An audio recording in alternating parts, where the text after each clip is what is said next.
January 24th, Wednesday. John Aravosis here with the Aravosis Report, coming to you live from Washington, D.C. to talk about the latest news from Ukraine and a little bit of election news we'll start with. Since yesterday was the New Hampshire primary, we'll talk a little bit about that. Oop, got my shirt in the background. We don't like that. Oh, and now I'm going to have the red shirt. That's okay. Red looks better. Any case, welcome, guys. Exactly. Don't forget to hit the like button. Thank you, Carlos, for reminding folks. Let me get TikTok rolling on my iPad, and then we will get rolling. Hang on here. Close the background programs on my iPad. Oh, actually, turn the volume up. Yeah, let me know, as always, how the volume is, because I turn it down a little bit when I do my TikTok videos, so it kind of depends. So it helps to know. Oop, there we go. How's that? Let me know how the volume sounds, guys, if it has to be a little bit louder or not, okay? Let me get TikTok rolling here. TikTok. There we go. Ukraine war update. Excellent. Go live. Yes. Volume's good. Okay, excellent. Well, that's good. It's not always good, but that's good to hear. Thank you, Jason.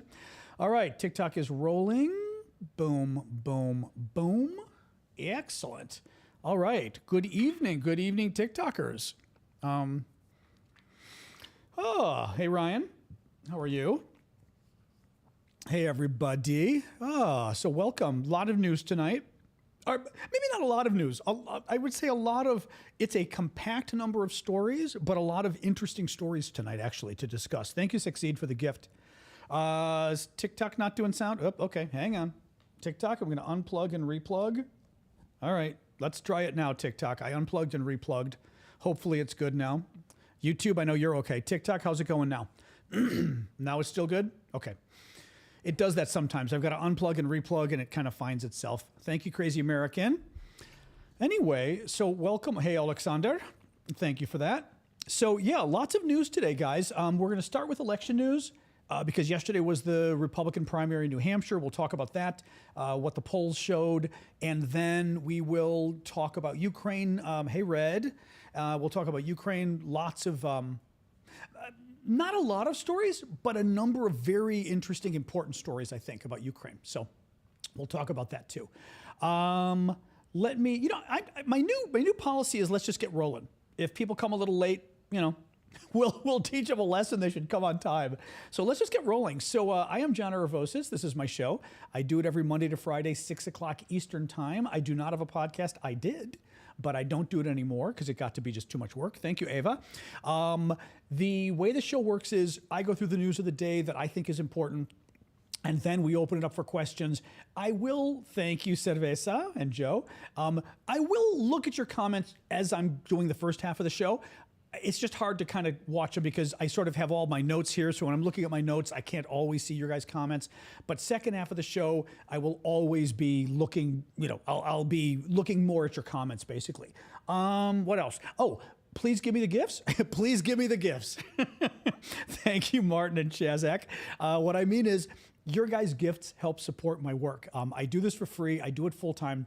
I've been doing it since the war broke out. Thank you, Joe, 2 years ago. And quite literally, Elizabeth as well, thank you.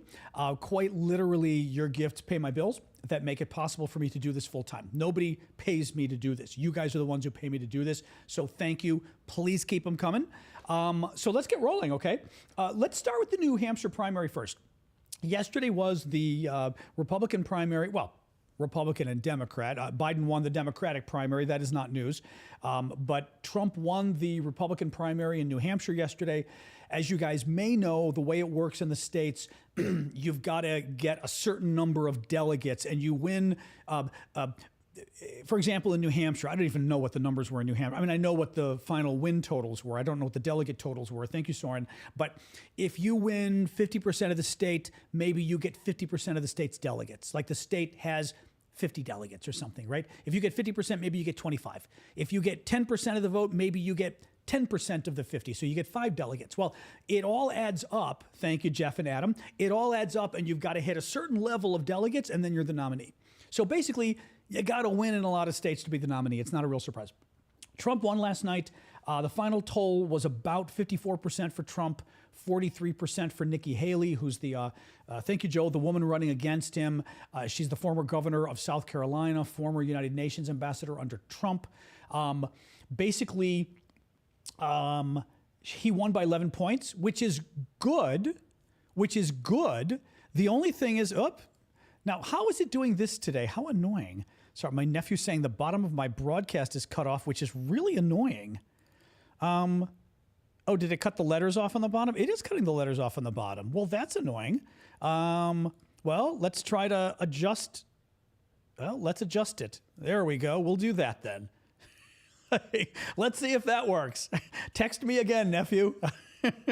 Let me know if that was any better. So basically, Trump won by 11 points, which is very good. Less good that it was only 11 points, meaning George Bush, for example, 1992, George Bush, the first George Bush, he lost his reelection bid. He was president the first time, right? Lost his reelection. One of the first primaries was New Hampshire. He had 53% of the vote in the primary. Pat Buchanan, his opponent, had 38%. This time, Nikki Haley has even more. She's got like 43%. That's interesting because that kind of a challenge in the primary against George Bush was considered significant in terms of hurting Bush's reelection chance. So kind of interesting in that regard. In other words, Nikki Haley's doing awfully well. Now, most people don't think she can win the nomination, that Trump's just doing too well. But here's what gets interesting. Is Donald Trump an incumbent running for re-election, or is Donald Trump a new candidate because he wasn't president the last 4 years, right? Think about it. If he was an incumbent running for president, in other words, running for re-election, this would be pretty bad that Nikki Haley got 43% of the vote. That's a real challenge. But if he's a new candidate, then he's clearly wiping up, and doing great. Thank you, Buford. So it depends kind of how you want to look at it. Now, a little more data from this. The exit polls in terms of, thank you, Jetta, the exit polls and Terry for the bracelet, that show kind of who people were, how they voted. Self-proclaimed moderates. Now, mind you, this was the Republican primary, okay? Self-proclaimed moderates, 75% voted for Haley, 22% for Trump. Independent undeclared voters, 65% for Haley, 34% for Trump. Registered Republicans, thank you, Juan, registered Republicans, 25% for Haley, 74% for Trump. So the problem for Haley is registered Republicans are 3 times more likely to vote for Trump than her. That does not, bode well for her. Thank you, Juan, for her getting the nomination, right? She does very well among independents and moderates. And the question there becomes, thank you, Tick, for the hearts. The question there becomes, will those moderates and independents who preferred Haley over Trump, will they vote for Trump if Trump becomes the nominee? And this is the big question overall. People who no longer like Trump but voted for him before, if it's Trump versus Biden, do they dislike Trump enough that they won't vote for Trump or vote for Biden, but that they won't vote for Trump? Or will they hold their nose and vote for Trump again?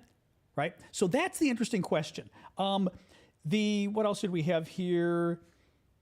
Oh, this was interesting too. Listen to this. And this gets to some of that, by the way.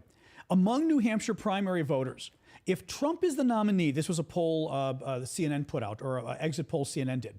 Among New Hampshire primary voters, and this was Republican in the Republican primary, if Trump is the nominee, Republicans first, are you satisfied? 65% yes. Are you dissatisfied but you'll support him? 15% yes.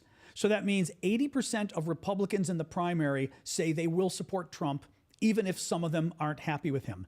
19% of Republicans in the primary, or of those voting in the Republican primary, say they will not support Trump. That's interesting, right? In a Republican primary, that's kind of a high number. Now, among independents, listen to this. Among independents, because independents can also vote in the primary, but they had to register months before. So they couldn't just drop in that day and be a Democrat who says, oh, I'm going to be an independent now, right? It had to be months before. Among independents voting in New Hampshire in the Republican primary, 26% were satisfied with Trump, 7% were dissatisfied with Trump, but would support him. 66% of independents voting in the Republican primary said they will not support Trump in the general election. What does this mean? This is just one state, but it's a very conservative state. And it suggests that, isn't chat, John, too long? Okay, Paula, I'll look up and try to find it. It suggests that A, Trump is going to get the nomination. That's the current conventional wisdom. But B, he has a problem with independents. He has a problem with voters in the middle. And voters in the middle not only don't like him, but a sizable percentage of them in New Hampshire, 66%, did I say, will not vote for him. That's bad. Trump's, and I think all of us actually knew this. The big challenge for Trump will be, and Biden is hoping this is the big challenge. The big challenge for Trump will be, this time around, will voters look at Trump and think, because last time Trump didn't win, right? He didn't get enough votes. Biden got more votes and got more votes in the right places. Will voters this time look at Trump, the people in the middle, and say, last time I didn't like him, but this time I like this guy, right? This time I think he's better. I'm not convinced there's a lot of people who move towards Trump. I'd be curious about it, but I'm not convinced there's a lot of people who would move towards Trump who didn't like him 3 years ago, right? But the other question is, what about Biden?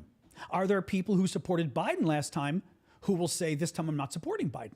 Now, you hear the pro-Palestinian crowd saying that. I think it's a bunch of hooey. I think when push comes to shove and it's election time, a lot of women are going to say, abortion. Oh, we're using those words again. That's right. I don't want to use the words that make TikTok freak out. My right to choose versus the Biden supporting Israel, which every president has done for 75 years. Right? I'm not convinced those women, for example, that care about choice, thank you, Ernie, are going to say, forget it, right? Forget my body. Gay people, trans people, I'm not convinced they're going to say, you know what? So I lose my civil rights. Let's go, support. I'm not convinced of it. I'm not convinced of it. But we'll see. We'll see. That's the question for Biden. Does Biden lose support too? Let me find Paula's question. She says it was too long. Okay, Paula. Oh, here it is. I see it. Do you think, Paula had a super chat question. One of the rules we have here is if somebody buys a super chat question on YouTube, I will get to it immediately as a thank you, because that is one of the ways you guys are supporting my work. So thank you, Paula, for that. I see pounds, so I'm going to guess you're in the UK. Paula's question is, do you think if Trump is a Putin fan, he will pull out of NATO and join alliances with him and turn on NATO? That's interesting. Well, okay, a couple things here. One, we know Trump is a Putin fan. Two, we know Trump is anti-NATO. We've known this anyway, but famously about a month ago, several European Union officials came out and said that in the year 2000, Trump told the European Union, is she president? I forget what you call her, but Ursula von der Leyen, however you pronounce her name. But she's one of the top European Union officials. That Trump told her privately, I'm pulling out of NATO, and we will never defend you. America will never defend Europe if you're invaded, meaning by the Russians, of course. So that's and multiple officials saw Trump do this. Let's take Trump at his word, okay? So A, Trump is pro-Putin. B, Trump is anti-NATO. C, Trump has said he wants to leave NATO and dismantle it.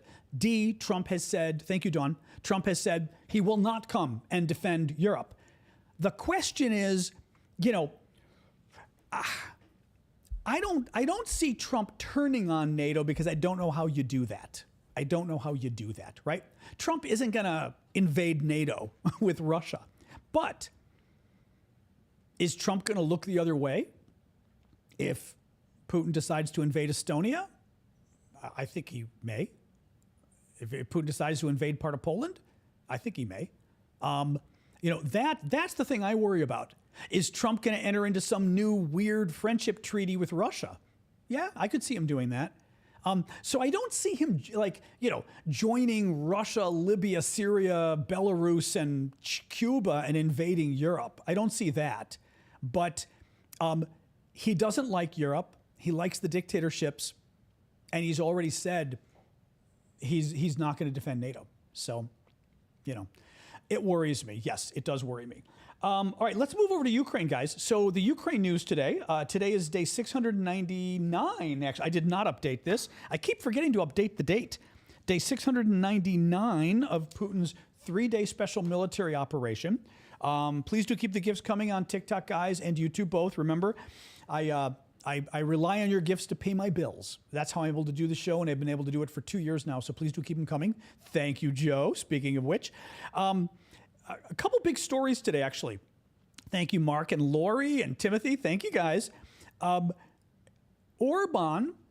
Orban of Hungary just came out and said he supports Sweden joining NATO. That is a big deal. You may recall, Anastasia, that's cute.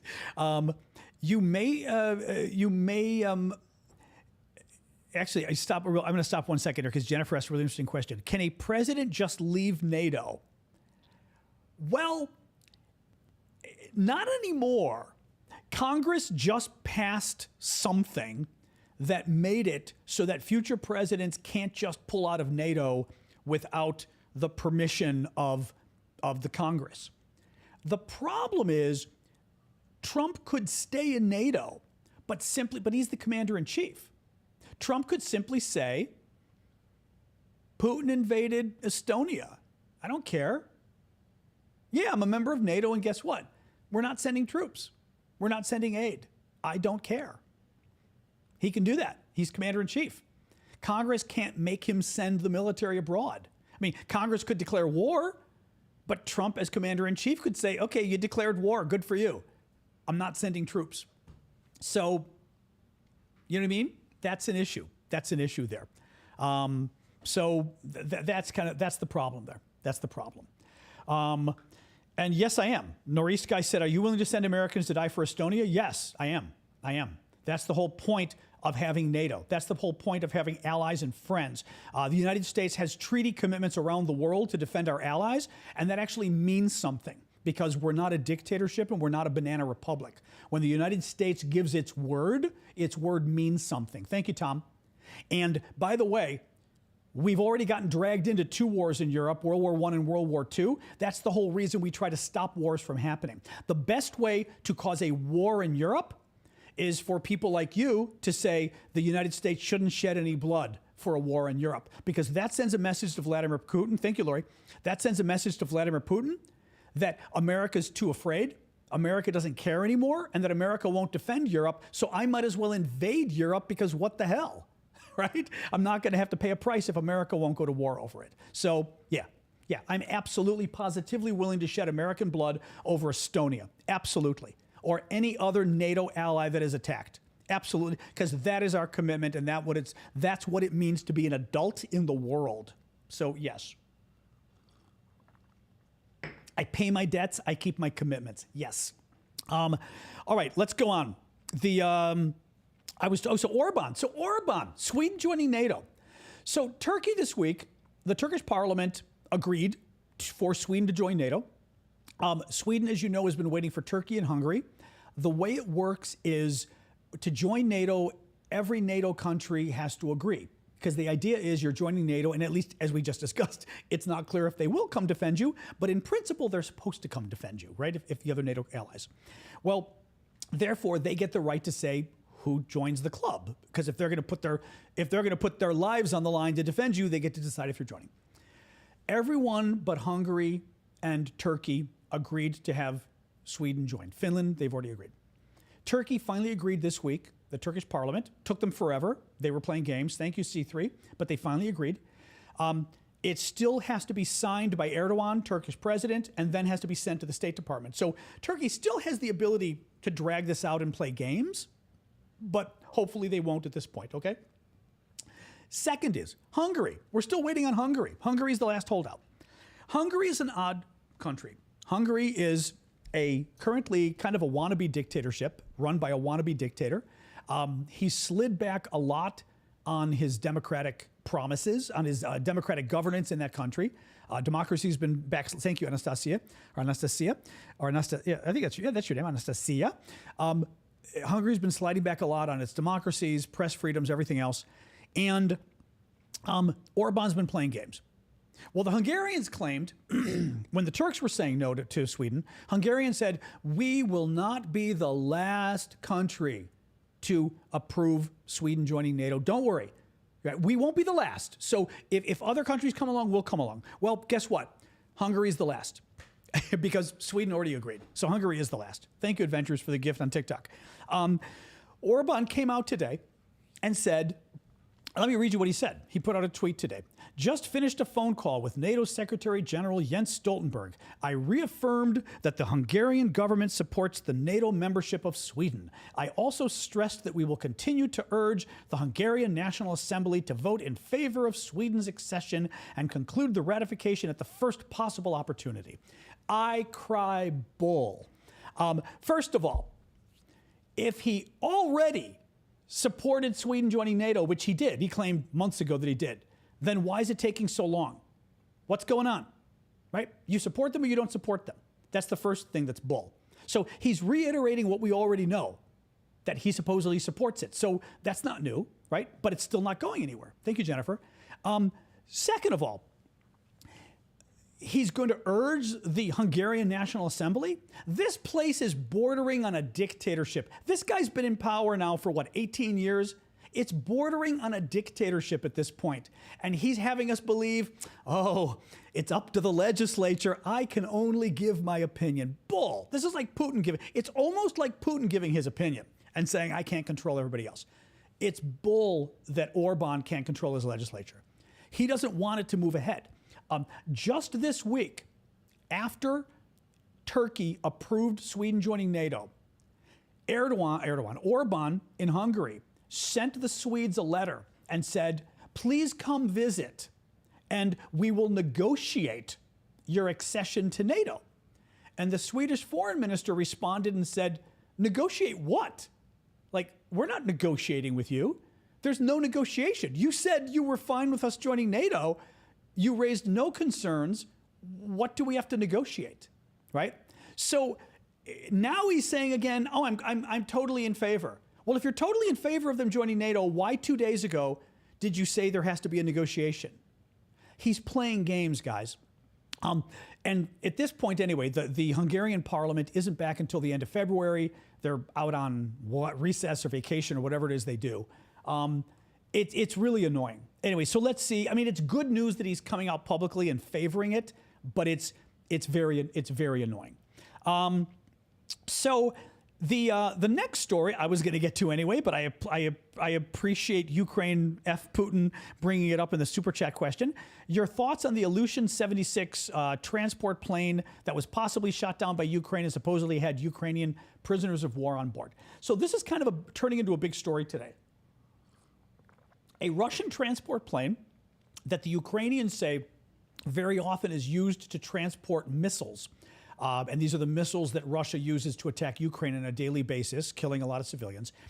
That a Russian transport plane went down near Belgorod, right across the Russian border from Ukraine. And there's some video showing it. And the engine falling off the plane looks like it was hit by a Patriot missile. And the plane, careening into the ground, blowing up.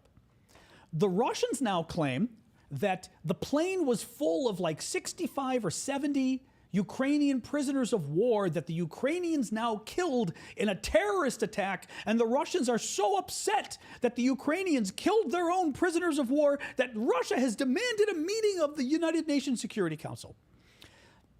There are many lies wrapped in here, and I'm going to walk you through them. A couple different problems here, okay?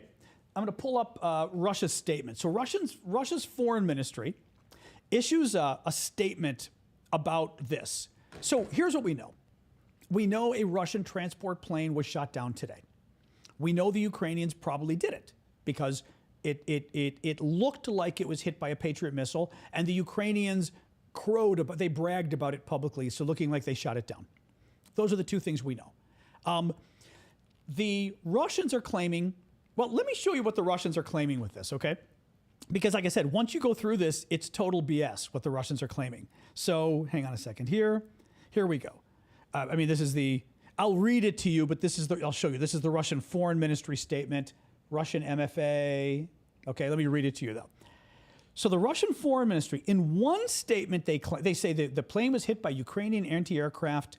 This is yet another atrocity committed by Zelensky's criminal regime. Immediately after the plane went down, the Ukrainians made a misanthropic statement about the victory as the valiant armed forces of Ukraine. However, they changed their rhetoric as soon as it became known that the plane was carrying Ukrainian servicemen to a prisoner exchange. So, A, the Russians claim in their foreign ministry statement today that the Ukrainians bragged about shooting the plane down until they found out that they had shot down a plane full of their own POWs, and then they shut up. That's what the Russians claim. Let me read you the next paragraph of the same statement, okay? Kyiv was well aware of the planned prisoner exchange. It also knew how the prisoners of war were to be moved and by what route. And this is all in bold. The attack against the plane was a deliberate act. Okay, the previous paragraph says the Ukrainians praised the shooting down of the plane until they learned it was their own prisoners of war, and then they suddenly got quiet. So they didn't know. The next paragraph says, and they knew, and they shot it down on purpose because they wanted to kill their own prisoners of war. So which one is it, right? I mean, which one is it? You can't put that in a statement. You can't in one paragraph say the Ukrainians had no idea that their own prisoners were on the plane, their own prisoners of war, and the next paragraph say, oh, they intentionally shut it down because they knew they were on the plane. Now, just to add to the lie, the next paragraph of the Russian statement, where my glasses here, the next paragraph, listen to this.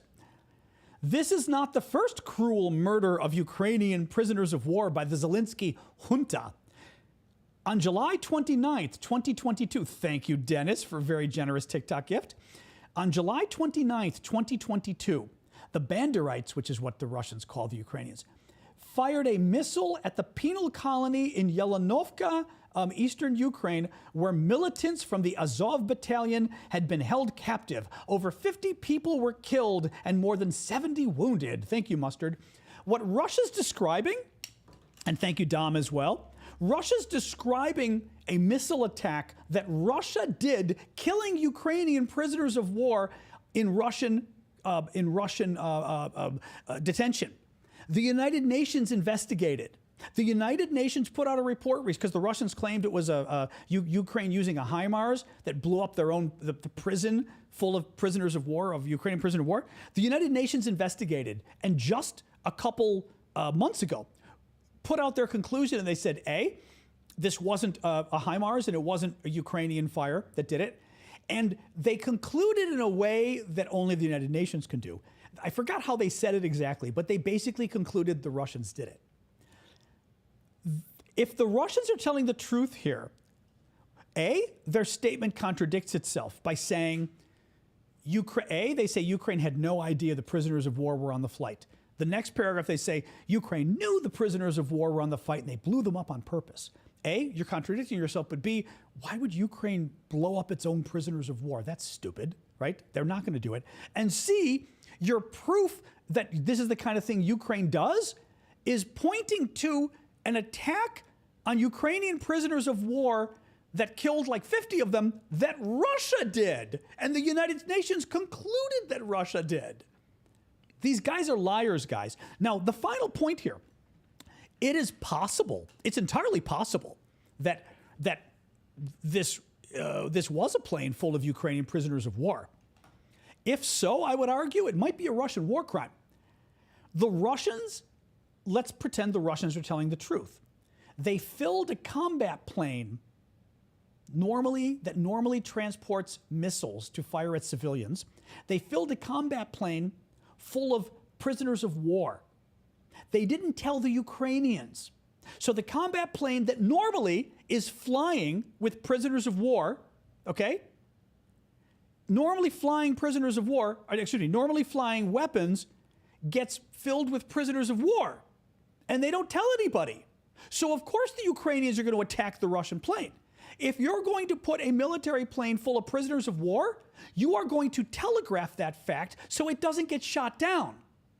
And part of the reason you're going to, thank you, Napoleon, part of the reason you're going to do that is because you've got your own prisoners of war that you don't want the Ukrainians killing, right? or excuse me, you don't want to accidentally kill your own. Russia does not want to accidentally kill its own prisoners of war that Ukraine's holding when Ukraine moves them around. So if in fact Russia's telling the truth, and this plane had Ukrainian prisoners of war on it, then I would argue Russia committed a war crime by putting prisoners of war as human shields on a military plane and not telling anyone about it. Either human shields or they wanted them to get blown up because then they were going to use it to cause a big stink. So we have no idea what the story is here. But again, I will say this again, that Russia lied in their own statement because they said, A, Ukraine didn't know. Ukraine bragged about the plane going down until they learned it contained their prisoners of war. And then the next paragraph, the Russians say, and by the way, Ukraine knew the prisoners of war were on it and they shot it down intentionally because the POWs were there. Again, total, no matter what the truth is, Russia already lied because they've got two paragraphs that contradict each other. This is what they do. This is what they do. I've said this before, Russia lies about everything.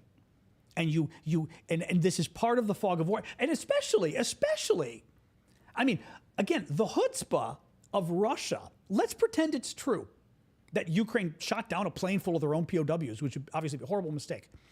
The chutzpah of the Russians to go, this is a terrorist act, and we're taking you to the United Nations.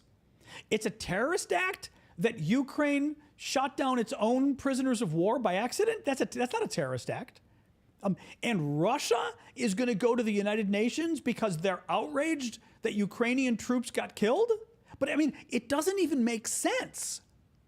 But this is what Russia does. And I've told you this before, Iran doing stuff in the Middle East too. It's all about chaos. They just want to create chaos. That's all they want to do. That's all they want to do. It's really, they're so bad. Anyway, so who knows? We don't know. We don't know now. We just don't know. Another Russian lie. Russia, you might have noticed some of the trolls this week have been coming onto the live and talking about the, dozens of French mercenaries, 20 of them or something like that the Russians killed this week by blowing up a building in Ukraine. And the French came out and said, we have no mercenaries in Ukraine. We don't know what you're talking about. Well, the Russians blew up a bunch of civilians, of course, as they always do in Ukraine. And in order to cover it up, A, in order to cover it up, and B, in order to get even with the French, because the French announced that they're providing Scalp cruise missiles, more of them, 40 of them, to Ukraine, the Russians decided to claim that, we killed, 20 French mercenaries. Well, the Russians put out the list of the French mercenaries. And I'm fluent in French, but I'm American, right? I'm not bilingual. I'm fluent, but I'm not bilingual. And I looked at this list and went, these names don't make sense. Even to me as an American who speaks French, these names don't make sense. Well, the French on Twitter then got a hold of the list and it was hilarious about it. The names aren't French. First of all, a lot of the names are first names. They're not really last names. It's a bunch of first names. A lot of the names have 5 and 6 names. Like, so-and-so, so-and-so, so-and-so, so-and-so, so-and-so, so-and-so. You don't do that in French unless you're literally the Marquis de Sade or something. I mean, and you'd have to have a de in the name, like de Anjou. It's not. So listen to some of these. Bottom line is, the Russians took a list that they had ChatGPT create fake French names. So now some of the names, and some of the names are also fake names, like Marie-André Dubois Clément. Now, Marie spelled M-A-R-S. It's not a name in French. In French, it's M-A-R-I-E, like Marie. M-A-R-I-S isn't a name in French. Now, unlike Americans, the French don't just make up names for fun. And the French all went, that's not a name.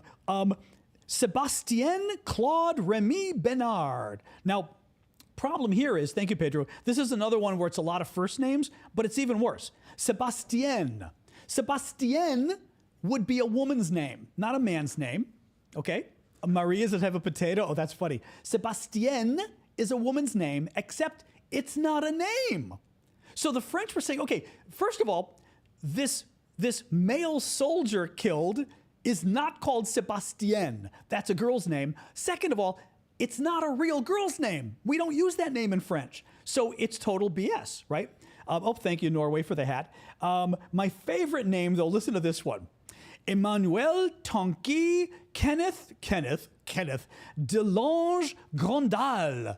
5 names. Emmanuel Tongi Kenneth Delange Grandal. They're all fake names. They're all fake names. Maris was on Frasier. That's true. Maris was on Frasier. You're right. The Russians created a fake story about it, and they went to ChatGPT. But again, if you're Russia, the goal is to create confusion, right? All you needed, all you need. This is a great way to spread. Yeah, helicopter. That's exactly it. It's helicopter all over again. All you need to spread lies is to give enough for people to grab onto. It's like Trump lying about the election stuff, right? You just have to give people enough detail, even if all the details are lies. So in this case, oh no, I've seen the list. I've seen the list of names of the French. Of course it's real, right? There's a list. That's all you need. And if you've noticed, by the way, we had several trolls this week that came into the live and brought it up. It's like 3 different times people came in and said, oh, what about all the French mercenaries killed? This is what they do. This is what they do. Oh, hey, Ray. Oh, hey, Ray. We need to catch up.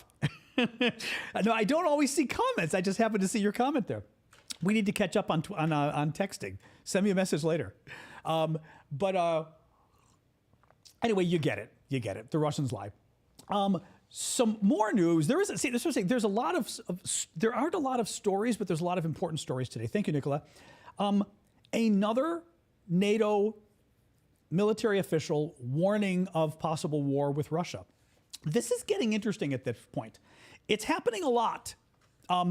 There's really clearly growing concern, very serious concern in Europe about what's happening with Russia and what's happening with America and Trump. Listen to this. This was from the Standard via, I think, the Telegraph, but it's quoting a British general, so it doesn't really matter what paper it's from. Listen to this. Britain should train and equip a citizen army to ready the country for a potential land war, the head of the army has said. General Sir Patrick Sanders, the outgoing chief of the General Staff, said even that would not be enough as he pointed to allies in Eastern and Northern Europe laying the foundations for national mobilization. In a speech on Wednesday, the military top brass said increasing army numbers in preparation for potential conflict would need to be a whole-of-nation undertaking. It comes as Defense Secretary Grant Shapps said in a speech last week that the world is moving from a post-war to a pre-war world, and the UK must ensure its entire defense ecosystem is ready. What you've got going on here is, I think, 2 different things related. One, Europe sees that Russia is back. I have said this before. I've said it repeatedly. The Soviet Union's back. Thank you, Joe, for the gift on TikTok, and Trevor. The Soviet Union's back. It may not be the Soviet Union. They may not be embracing communism. It's the same people. It's the same mindset. Putin was a KGB colonel. He's literally one of them. Thank you, Scott. And it is the same imperialist, genocidal mindset of going around the world, overrunning their neighbors and increasing their land. The idea here is for Russia to get back its territory. Okay, when the Soviet Union was pretty much the Russians. There was 15 different countries, but 14 of them, more or less 14 of them were hostages to the Russians. Maybe 13, depending how you count it, right? But most of them were hostages. The Russians ran the Soviet Union. They were the big bad guys. Ukraine escapes. A lot of countries escape. Georgia escapes. Latvia, Lithuania, Estonia, lots of countries escape. Azerbaijan, Armenia, right? They all escape from Russia. Kazakhstan. The Russians want them back, especially Ukraine. They really want Ukraine back. They really want the Baltic countries back, Latvia, Lithuania, Estonia in the northwest. And the attack on Ukraine has made that clear to the Europeans. The Europeans see it as part of a larger pattern of that Russia is back, that the Soviet Union is back, and that the next threat is against them. Now, you put that in line with Trump. And as I said at the beginning of the show, Trump has said, thank you, Flickr, and top European diplomats witnessed this, that Trump said the U.S. is pulling out of NATO, and the U.S. will never come to the aid of any NATO country that is invaded by Russia. And Trump said it. And he said it to top European officials. Multiple officials witnessed it. It's true.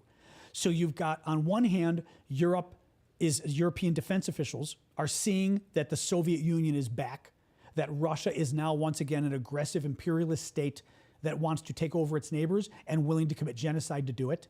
But two, the NATO guarantee that was stopping Russia from invading is no longer real, because a big part of the NATO guarantee was the United States. And the United States has now made clear that under a Democrat, the U.S. commitment to NATO is real. Under a Republican, at least it depends on the Republican, under Donald Trump, the U.S. commitment to NATO is not real. So if Putin invades, the U.S. will do nothing according to Trump. That not only means if Putin invades, you're in trouble if you're European. It also means Putin is more likely to invade. Because if you're Putin, like any country, you do a cost-benefit analysis of any war you're potentially going to get into. And your analysis is, A, can I win the war? Right? And B, is it worth winning the war? And I told you guys before, there's a wonderful phrase, comes from the Greek, Pyrrhic victory. A Pyrrhic, I believe it's Pyrrhic, a Pyrrhic victory. And a Pyrrhic victory is a victory that you win, but the cost was so horrific that it wasn't worth it because you lost too much getting there, right? It's like winning, but your entire family got killed, your entire, right? Like all this kind of stuff. So you've lost everything, but you won, right? And those are the two things a country has to consider. Thank you, Chase. So A, can I win this war? And B, is it worth winning the war? Well, in Russia's case, both of those are contingent on America being a party to the war. If America won't come defend NATO, then Russia has a much better chance of winning the war, and Russia has a much better chance of coming out of the war doing really well and not suffering great consequences. Finally, somebody had raised in the comments on, thank you, Chazek. Somebody had raised in the comments on TikTok earlier today, and I did a number of videos on this stuff, and said, yeah, but we still have the British and the French nuclear deterrent, which is true. The Brits and the French have got nuclear weapons. They're protecting Europe. The thing that worries me is, nuclear weapons, I almost feel like nuclear weapons deter nuclear weapons, but that's it. Meaning, if Russia invades Estonia, is France responding with nuclear weapons? No. Right? No, they're not. The U.S. wouldn't either. If Russia invades Estonia or Poland, we're not going to nuke Russia because then Russia's going to nuke us, right? So I almost feel like from a Western perspective, nuclear weapons are only good as a deterrent against the other guy using nuclear weapons, and they're only good in response to nuclear weapons. But if Putin invades, and it's true, if Putin invades Poland, the UK and France aren't going to nuke him, right? So the real question is, what is Europe's conventional ability to defend itself? I actually don't know. I know NATO is very, collectively, we can beat Russians' butt. But I'm curious for you military folks out there, if you take the U.S. out of the equation entirely, what is NATO's conventional abilities versus Russia's? If a war were to break out and the U.S. said, we're not getting involved. Just curious. Would NATO still kick Russia's butt, or would it, take some time? Callum says Europe could still beat Russia. Exactly, Alexander. That's the question, right? Whether the victory is worth it. Okay. I mean, a lot of the Europeans are saying yes, we still could. Okay. I mean, that's good to know at least. That's good to know. Okay. Okay. But it's worrisome. I mean, you get it. It's worrisome. The final little story I'll tell you is, which was kind of good. The new guy who's the prime minister of Slovakia, who's also super pro-Putin and very anti-Ukraine, he met with a top Ukrainian official. I think it might have been the Ukrainian defense minister, Smychal. I forget who that is. Smychal. Who is he in Ukraine? But he's a top Ukrainian official. I know that. And Slovakia said that they will not block European aid for Ukraine. That's actually a big deal. He's prime minister. Okay, thanks, Alexander. He's prime minister. That's a big deal because Hungary has been blocking. I know, Hobbit. No, Smeagol. Yeah, Smeagol would be not a Hobbit. Smeagol would be Gollum. Yes. That's good news because Hungary has been blocking European aid for Ukraine, but at least if Slovakia isn't going to block the aid, that's a good deal. That's a good deal. So, all right, that is it for the news. I'm really and we'll do our open questions now. Let me look really quick. I'm curious on our auctions, what's left in our auctions. Hang on. I've got, we've only got a couple stuff left. The Angel is left. Who got the, Ukrainian flag pad. I saw Mustard. Mustard got the T-72 tank part. Congratulations. That's a very cool, I think that's a really cool part. I love that one. We've got the Angel War Trophy.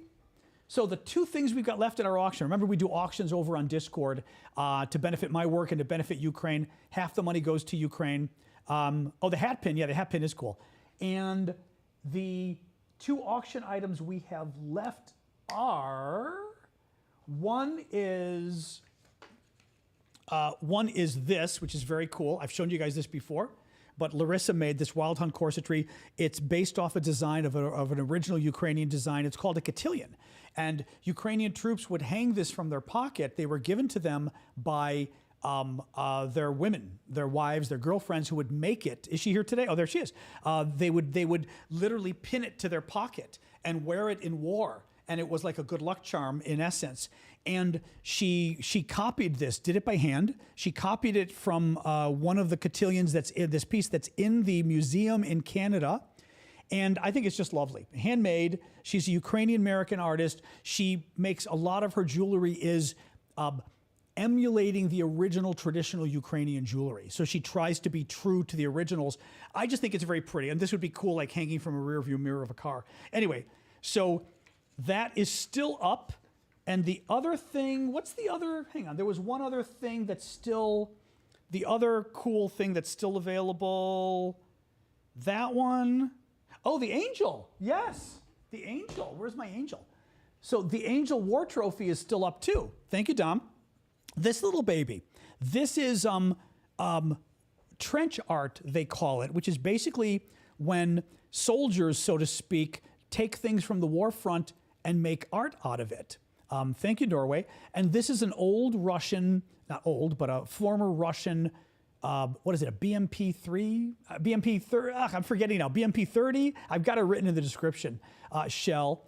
And from Bakhmut, which is really cool because that's one of the big battles. And the Ukrainians took it and they put the Ukrainian trident on it. They carved Ukrainian trident and then an angel, which I just love this. It really is one of the most popular pieces we've ever auctioned off. This one's polished. Some of them are not polished, but it's nice because several of you figured out you can use it as a candle holder, which is kind of neat. So this is, and what's nice too, because it's flat, it stands up perfectly because so it can sit on a table or whatever. But I ought to get I don't have candles anymore because I'm allergic to them. I should have gotten like a small candle just to put in here to show you guys. Anyway, those are the two things that are left. So go check them out on our Discord, discord.aravosis.com. How do you pay for the auction items? You bid and it's gentleman's agreement for your bid, and then we pay usually via PayPal. But you know, it could be if we have to, we can do Venmo or whatever. But if you win, I can, once you win, I send you a message and fill you in on the details. I have asthma. And for a lot of people with asthma, for whatever reason, candles, even when they don't have a scent, whatever burns in a candle sets off your lungs. So like, it's not really an allergy. It's a sensitivity, I guess you'd call it. Now, I will say, I was at a dinner party the other night and he had candles and it didn't bother me and I was shocked. I saw them. I've literally had to go to dinner parties and ask them to put out the candles and I feel terrible. Because literally you sit there, you start to go, you know, but I didn't this time and it didn't bother me. So I think my allergy shots are finally, you know, carbon particulates. I guess it's something, and it doesn't have to be scented candles. It's just, you know, it's just candles. It's really annoying. What do you do? What do you do? Yeah, the candle thing's annoying. Perfume too. Any case, all right, guys, let's do Q&A and everything else. have I seen the new UK Dragonfire laser weapon? I saw an article about it, but I don't know much more about it than that, Liam. But I guess it's still being tested. It's a laser weapon that eventually could shoot down, I guess, missiles and everything else, I guess. I did see the UK Army getting people to join. I saw that there was, I talked about it a little bit ago, that the UK Army chief is saying they're going to need sort of the country mobilizing much more. Yes, and I am going to get a battery-powered candle. I've been looking at those, Kelly. Yeah. Well, and I still haven't kept one of these for myself. I do need to keep one of these for myself. I need to get one of the battery-powered ones to put in here and just have it be my little, like, my little thing, you know. Anyway, so yeah, let's do Q&A, everything else, guys. What else we got? Cheap candles that are worse. I mean, no real news about Israel. No. I mean, you know, just violence. Violence is still going on all around. Russian military recently seen at our southern border. Whose southern border is that? Whose border is that? Texas v. Biden. I'm not really very up on it. I mean, I know about it, but not really very up on it. Will World War III begin? I don't think so. I mean, I guess because I lived through the Cold War, right? I was in graduate school when the Soviet Union was around. So, you know, you learned that just because there's the threat of war doesn't mean you're going to war. You know, and maybe for a lot of you grew up in the last 30 years when, you know, the threat was less, but it's back. But this is what all of us went through with the Cold War. What you're seeing now with Putin doesn't mean we're going to war, but it means we're now facing Russia's our enemy again. You know, I mean, China's our enemy too. That's going to be war too. Not yet, but that's a problem too. You know, and it never left. I agree with that too. I agree. Russia, maybe 10 years Russia was being better. Can we kick Hungary out of the EU and NATO? Don't know. EU is difficult because even to punish Hungary, they need unanimous vote other than Hungary, and Slovakia already said they would defend Hungary, so that stops. NATO, it's not clear what the process would be to kick somebody out of NATO, is the problem. So, will China invade Taiwan? All the thinking is they will. But the thinking also is that they're not ready yet, that China's military isn't at the point where it feels comfortable that it could win. And the U.S. is going to keep building up our defenses for Taiwan. But I think, does China want to invade Taiwan? Yes. Will they do it in the next 4 to 8 years? If they can, yes. Will the U.S. go to war over Taiwan? Yes. So you will literally see us at war with China. And that's one where I say for sure, because Democrats and Republicans agree. I mean, Democrats believe in defending Taiwan. Biden said 4 times. And because Taiwan is the worldwide center of microchips, semiconductors, there's no way in hell we're letting China get their hands on that. I mean, forget it. That's a disaster. But there's also Republicans. Republicans hate China. The whole communist China party, I mean, they viscerally hate China, so that you're not going to have any kind of conflict between Democrats and Republicans on China. So, Russia threatening Alaska. Yeah, that was just Russia being goofy again. I mean, they made some stupid comments because they do that. That's again part of what I said, where Russia likes to just shake things up. They're trying to scare you. Russia's not touching Alaska. Obviously, we'll have nuclear war if they do. Russia touches Alaska, and we're going to take over part of Siberia. Is what the result of that would be. You know, why don't we give nukes to Taiwan? That's interesting.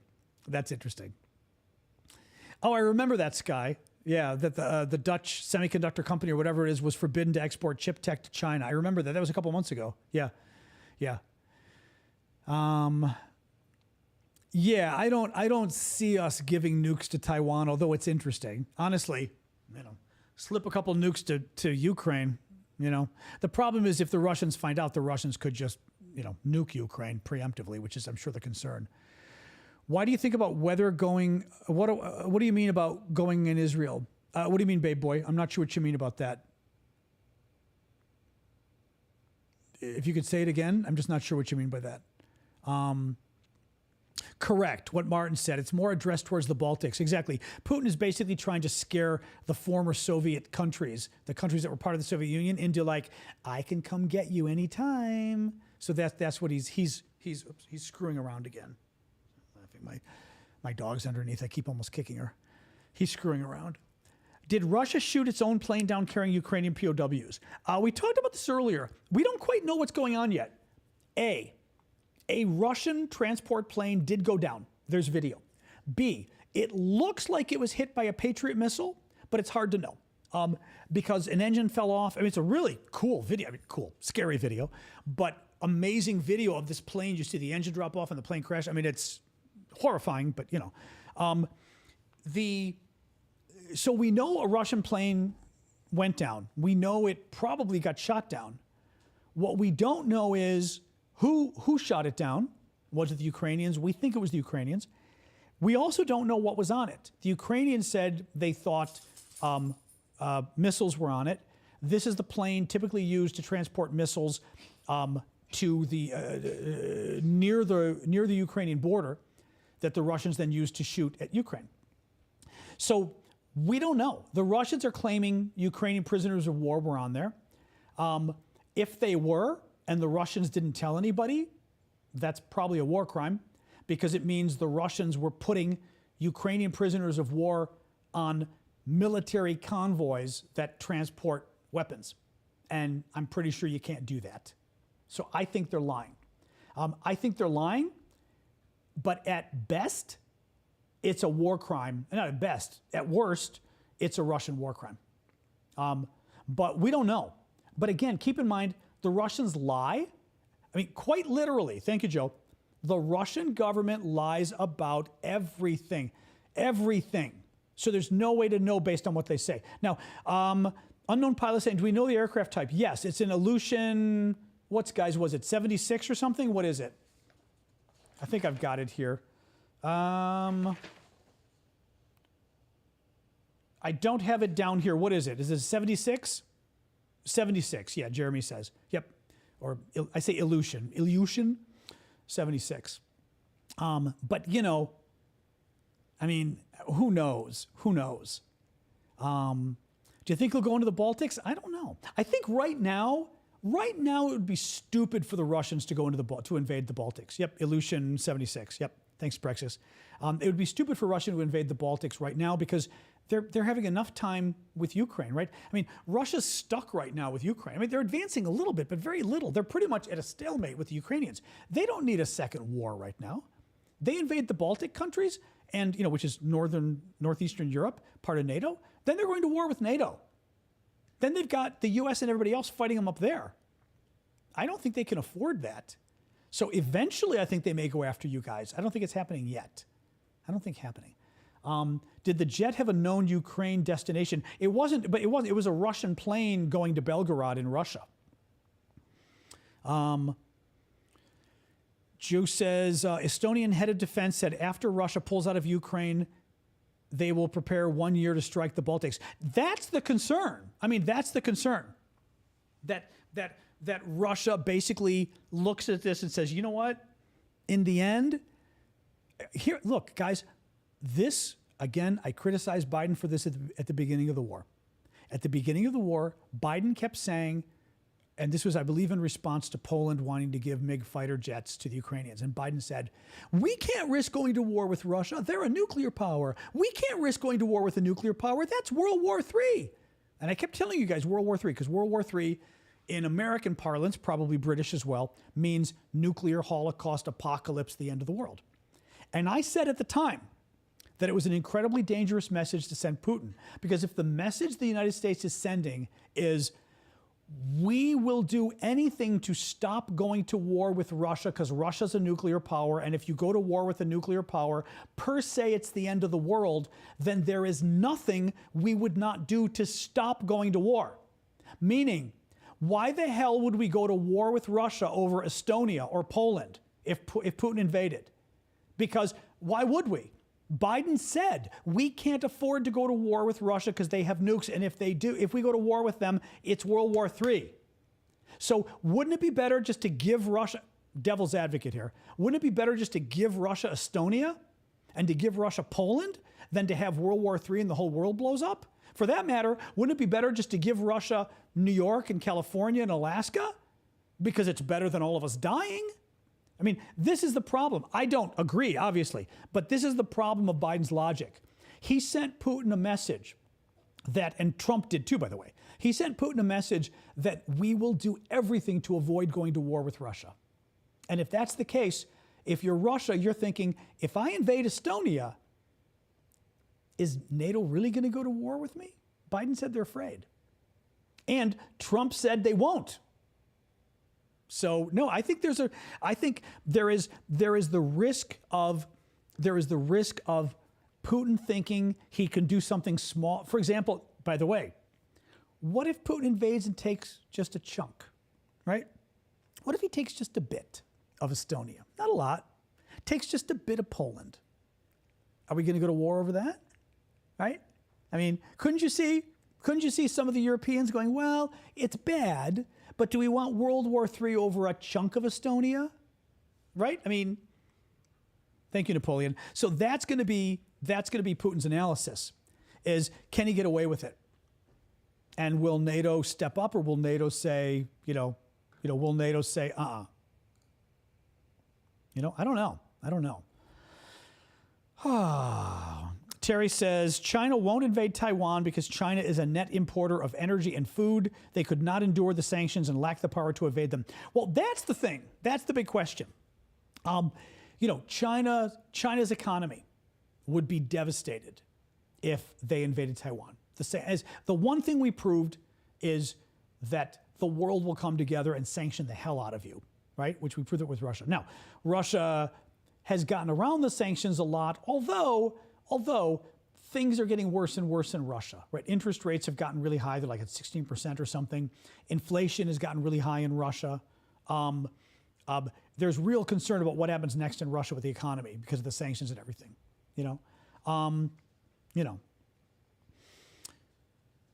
Where has the Joint Chiefs been? American? Hasn't really talked much. Our chairman of the Joint Chiefs hasn't said anything, although he kind of wouldn't, though. He's not going to weigh in publicly on this kind of stuff.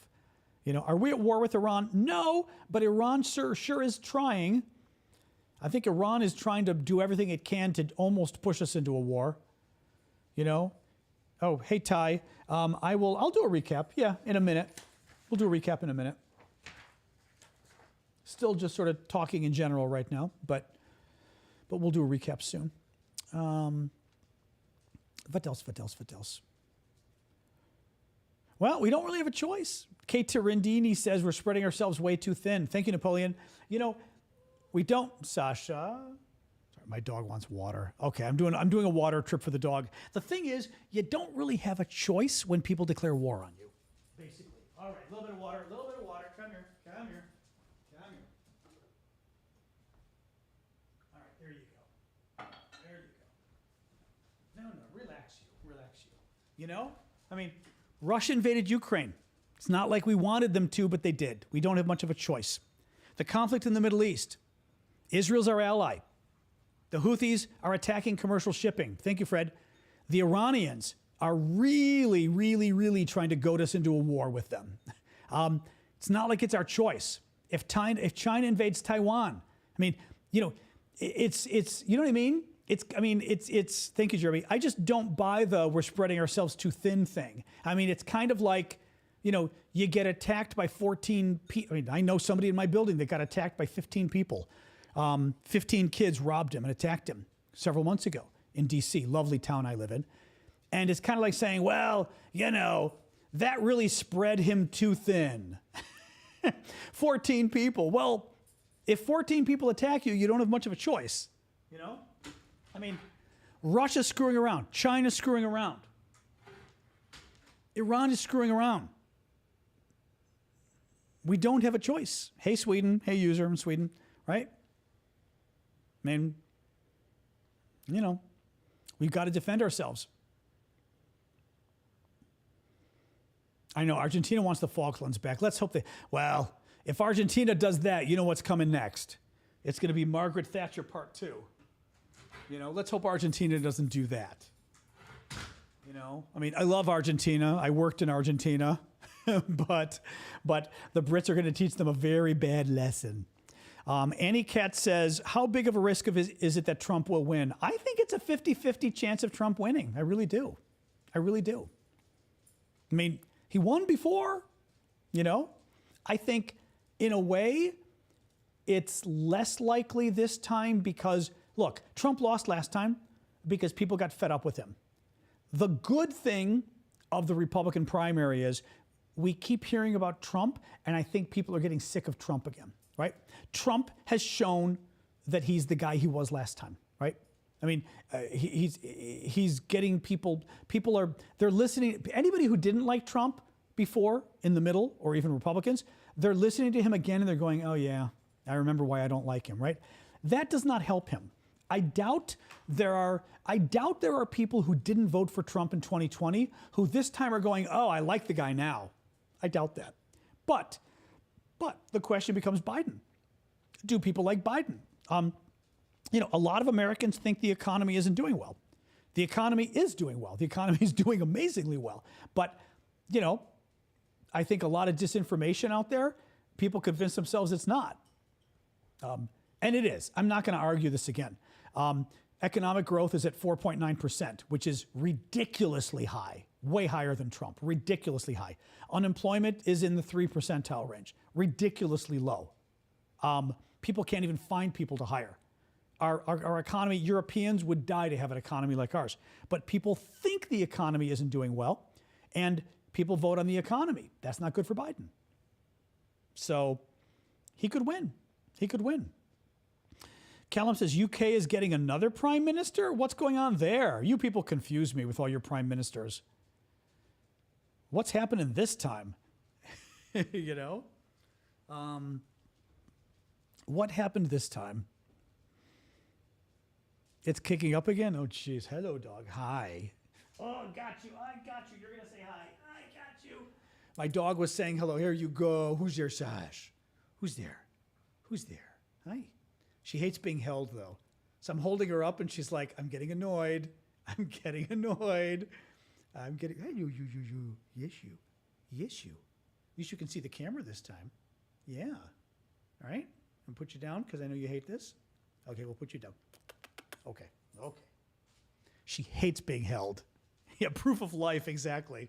Well, because normally she's sleeping underneath in the little cat bed she's got underneath my desk here. So yeah, no, I think Trump could win. It's not good. Thank you, Super Hornet, for the heart. Thank you there for the gifts on TikTok, guys. What else, guys?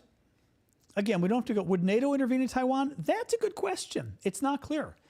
French President Macron had said several months ago that he wouldn't, basically, and it caused a big stir. The U.S. would. I guess the question here is, Callum and Brits, what would Britain do? China invades Taiwan, America goes to war. Do the Brits get involved in a big way or just in a slightly helpful way? You know? I mean, like I said, the French, Macron had said they wouldn't. Britain would slap China too. Yeah, but would you, if we went to war, would you go to war? Is my question. You know? Yep. That's either no, stop it, Sasha. That's either a police helicopter or the president, or the president's helicopter. You never know around here. It's one or the other. It's one or the other. Well, Japan would not be really thrilled. Yeah. You think the Brits would go to war? I think the Brits probably would. Because also, we're talking the semiconductor chips too, which is a huge deal. Now, NATO, the thing is, they're not a NATO ally. So, right? And it depends. If the Chinese attacked us. Now, the interesting thing, I remember reading this on the NATO stuff. I know it is fun. I'm near the White House, so we get like the president flying over in his helicopter, and crime too. But I remember reading this last time that it's an interesting question with NATO of like outside of NATO territory is interesting. Like if U.S. ships get it, if China were to launch a preemptive attack on Taiwan and killed U.S. troops. Is that Article 5? I remember reading something weird about the geography involved here. You know? Hey, AGM. I don't know if UK media is trying to scare you. I think there's a lot of UK defense officials that are worried. And the UK media's, we've talked about this a lot today, and I did some videos on it too on TikTok, you know? But I think a lot of people are worried. Callum says it's only Article 5 on home soil. See, that's the thing that I remember reading, yeah. So it's kind of weird, or maybe in the European theater, right? It wouldn't just be home soil, but I think home soil meaning Europe and America, right? Washington, D.C. is a very high crime area, sadly, yes. Yes. It's always been high crime here, and the rest of the country, crime has gone down finally. In Washington, it's gone up, which is too bad. Who is winning in Ukraine? I think it's a tie right now. I think it's a tie. Russia is advancing only very slowly. Ukraine is not advancing, but they're digging in. Ukraine can't figure out how to push Russia out. Russia can't figure out how to advance. Russia also can't figure out how to get out of Ukraine. Russia's problem is if they pull out, now Ukraine's just going to keep fighting and get their land back. So there's almost going to be a permanent state of war with both militaries fighting each other in many ways in Ukraine. So I think no one's winning right now. I think it's a tie right now. But Russia does control 17% of Ukraine. That's good for Russia, you know. But Russia's also in a bit of a quagmire in some ways. They're not sure how to get out. You know.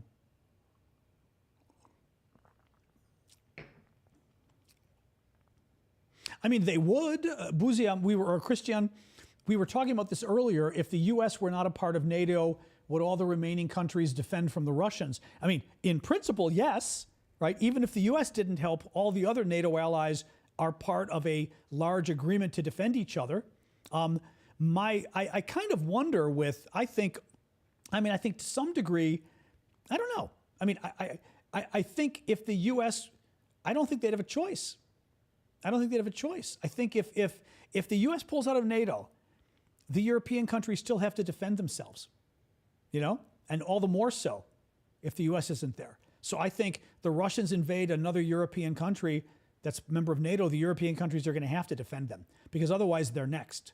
And Europe, by the way, has a history of that with World War II. They know what happens if you appease, if you let the Russians invade and take one country, they're just going to be back to take another one, you know? So I do think, I mean, the Europeans among us could tell you more. But I think even if the U.S. pulls out of NATO, Europe is still going to defend its own. You know? Yeah, likely head of NATO is the successor is the UK, and I think that would actually be very good because the Brits are a bit more about pushing. Certainly not the French, you know? I mean, that's the question for the Europeans. Do you guys have the capabilities to sort of defend Europe on your own? I mean, we did just talk about this with regards to Russia, and a lot of the Brits were saying they believe, the Europeans were saying they believe they've got the manpower to defend Europe even if the U.S. were to pull out. You know, so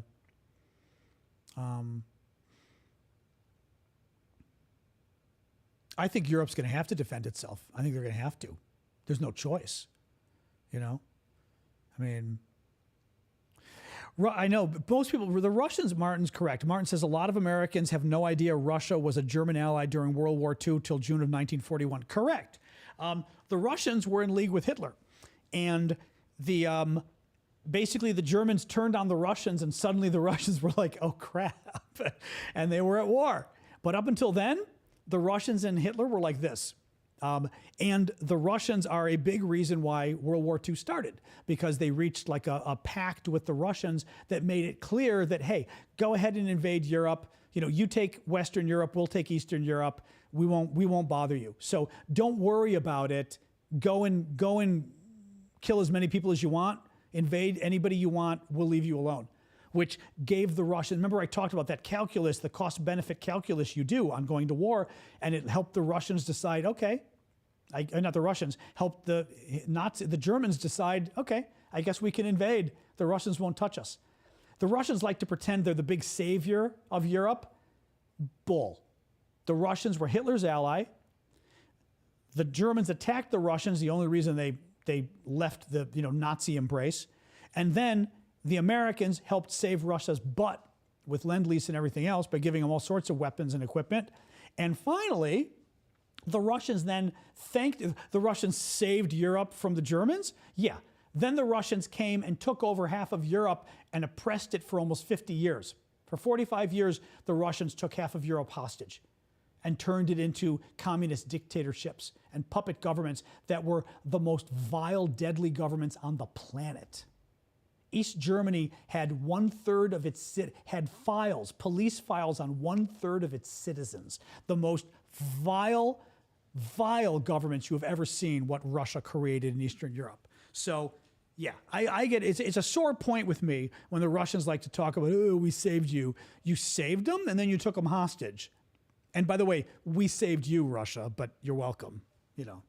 Sasha, stop. Stop. The dog's getting whiny. Anyway, chances for a nuclear war, I don't think there's much of one right now. No. I think we're back to war. I think we're back to the Cold War. We're back to the Cold War. Go on. We're back to the Soviet Union again. We're back to a country that's our enemy, that likes to rattle the saber a lot, but I don't necessarily see us going to war anytime soon. But they're dangerous, and the way to stop going to war with Russia is to build up our military again, sadly. It'd be nice if we didn't have to spend so much on the military, but, we live in a dangerous world. What do you do? So, what do you do? All right, guys, I'm going to do a quick summary. Should NATO get expanded to the South Pacific? I don't know. I mean, there's an argument for NATO to be expanded to Japan. Beyond that, South Korea, I don't know. Beyond that, I'm not too sure, But the problem is it would also depend, remember, on NATO countries, I mean, every NATO country has to agree. And would every NATO country want to go to war over Japan or Korea? I don't know. Australia's interesting, actually, I mean, we would go to, right, you've got Southeast Asian Treaty Organization. I mean, I would see us, for example, exactly, Indonesia. I mean, Australia gets invaded, and I would see us defending them. The Brits would also defend them. Yeah, I've never been a big fan of the doomsday clock. I think they were playing games with it a few years ago. I mean, the thing is, they're a bunch of far lefties at this point. I used to have some respect for it. I don't really anymore. Can there be small strategic nuclear strikes? That all depends. It all depends on what the response is. There were some theories in the last couple of weeks. People were saying, could Putin launch a war on the West and use some small nuclear weapons to basically scare us into basically take over part of Estonia, take over part of Poland, use some small nuclear weapons, and then immediately say, okay, I'm done. If you don't want a nuclear war, let's stop now. But if you want a nuclear war, go ahead and hit me back, and then we're going to have a war. And then the West has to decide, okay, what do? Do we hit him back to teach a lesson? What do you do? So it is the use of the first use of nuclear weapons is going to be determined by the analysis of whether you think you're going to get hit back with nuclear weapons, right? Or I shouldn't even say this. I should say, if you think what you're going to get hit back with will be not worth it. In other words, Russia using nuclear weapons in Ukraine.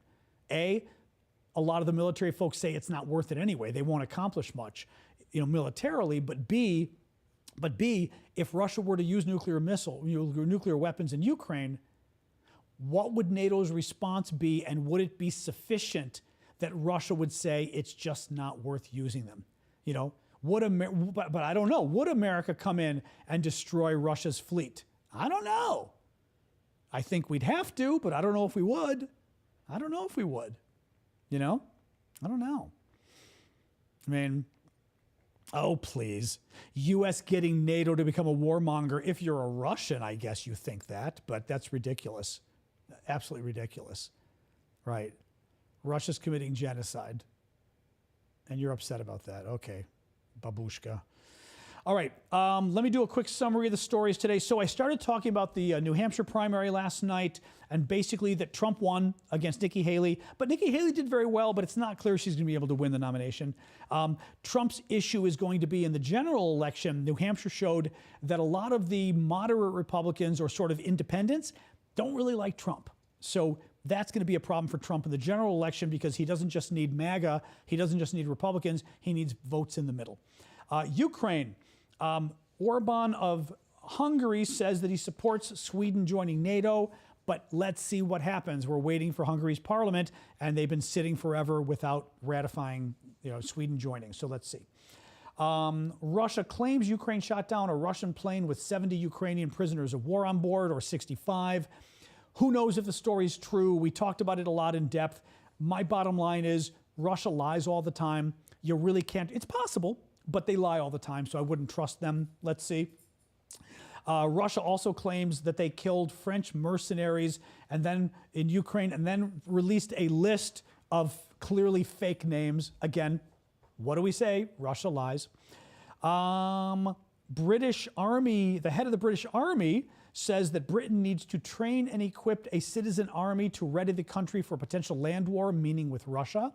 So again, concerns are growing amongst the European military across the board of possible war with Russia because Russia is getting more and more belligerent. And with Trump's possible election on the horizon, he has made clear, literally, verbally has said he will not come to the defense of Europe. So Europe's getting a little bit worried about that. The Prime Minister of Slovakia, which is generally pro-Putin and anti-Ukraine, has said that he will not block European Union aid to Ukraine. That's a big deal. That's it, actually. I think that's pretty much it. Okay, sorry. It's funny. When you list the stories, we only had a few, but we spent probably 45 minutes going through the news because there was a lot of detail, though, involved, I don't know. That's an interesting point. Would a plan to covertly sabotage all Russian nukes simultaneously be a realistic scenario? I don't know. I mean, if you're doing it simultaneously, you're trying to do it with a virus or something. The problem is, if you're Russia and you see simultaneously the U.S. is trying to take out all your nukes, it might make you worry that the U.S. is getting ready to launch nukes and maybe you'd launch yours instead. Or even hitting satellites. But the danger is whether the Russians perceive that as us getting ready for a first strike against them and they fire at us first. So, will Biden keep funding Israel? Absolutely, positively. The U.S. supports Israel. That's not going to change. U.S. politicians certainly do. That's never going to, not never going to change, but it's not going to, it hasn't changed for decades and decades and decades. So yes. And by the way, when it comes down to it too, what folks don't realize too, as I've said this before, not to get into the whole Israel thing right now, but generally speaking, countries do things based on their national interest. Siding with the Palestinians, what does that get us, really? The Arabs, some of the Arab governments are okay partners, but the Palestinians, what do the Palestinians really get us? Israel versus the Palestinians. I hear you, but I just don't see it happening. I'm talking just real politic here. But in any case, U.S. is a big supporter of Israel, always has been. Some of the loud young people aren't, but they're not the majority of the country. So, no, Biden's not going to turn. Biden's he's pissed at Netanyahu. That could get interesting and maybe needs to get interesting because Netanyahu maybe needs to be slapped around a little bit. That's different. Oh, good, Courtney. Oh, good. Oh, that's good. Courtney was afraid her son might need surgery. Glad to hear that. Yay. Very glad. All right, guys. All right, let's sign off for tonight. All right, it's almost 7:30. Thank you all. Appreciate you joining us. Thank you for the gifts on TikTok and YouTube. And as always, keep checking out my videos on TikTok. I did a bunch of them today already. And otherwise, I'll be back tomorrow, 6 o'clock Eastern Time U.S. to talk about the same thing, Ukraine, and any election news or other big news that's happening national security-wise. And there you go. All right, guys? So thank you for joining us. I will go back to Baldur's Gate. Last night, it took me forever. I beat the Grim, I think he's called, the monster that's at the Adamantine Forge. But I kind of cheated, but I won. Anyway, very exciting. Thank you, Dennis. All right, guys. All right. I'll talk to you guys tomorrow. Thank you, guys. Appreciate it. Have a good night. Oops. Where is this? Oops. I got to see where this